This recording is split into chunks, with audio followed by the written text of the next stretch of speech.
Kapolda Papua Irjen Matius D. Fakiri mengatakan kelompok kriminal bersenjata pimpinan Egyanus Kogoya tidak pernah meminta uang tebusan 5 miliar rupiah yang menjadi persyaratan pembebasan pilot Susi Air Kapten Philip Mark Martens. Pernyataan Kapolda Papua tersebut menyusul beredarnya video Egyanus yang membantah dirinya meminta uang tebusan 5 miliar rupiah. Fakiri menjelaskan dirinya pernah mengarahkan PJ Bupati Nduga saat itu untuk menyiapkan sejumlah uang apabila proses negosiasi membuahkan hasil. Ia menyampaikan hal tersebut karena dalam penanganan tersebut, upaya represif sangat dihindari guna menghindari jatuhnya korban dari sisi aparat maupun masyarakat. Hal ini juga senada dengan arahan yang diberikan Presiden Joko Widodo agar pemerintah dan aparat keamanan terus berupaya melakukan pendekatan untuk membebaskan Kapten Philip.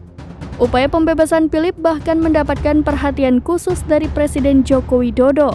Dalam kunjungannya ke Papua pada Jumat 7 Juli 2023, Jokowi mengungkapkan pemerintah terus berupaya dengan tidak tinggal diam. Bahkan Jokowi mengaku telah menggelar rapat membahas pembebasan Philip di Jayapura pada Kamis 6 Juli 2023.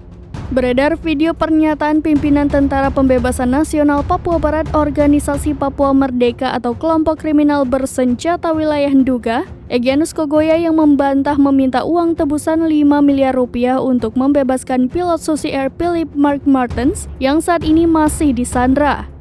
Dalam video berdurasi 2 menit 2 detik itu yang diterima oleh tribunpapua.com dari juru bicara TPN PBOPM Sebi Sambom, Egyanus Kogoya menyebut bahwa kabar dirinya meminta uang tebusan 5 miliar rupiah hanya omong kosong. Egyanus Kogoya menegaskan pihaknya hanya menginginkan kemerdekaan Papua sebagai syarat pembebasan pilot Susi Air. Egyanus Kogoya mengatakan pihaknya tidak akan menerima uang 5 miliar rupiah atau lebih dari pemerintah Indonesia. Seluruh media dikatakan bahwa Koda 3 Egyanus Kogoya minta uang 5 miliar. Itu dari mana saya minta uang 5 miliar? Saya tidak meminta uang 5 miliar. Saya tangkap pilot hanya untuk kemerdekaan.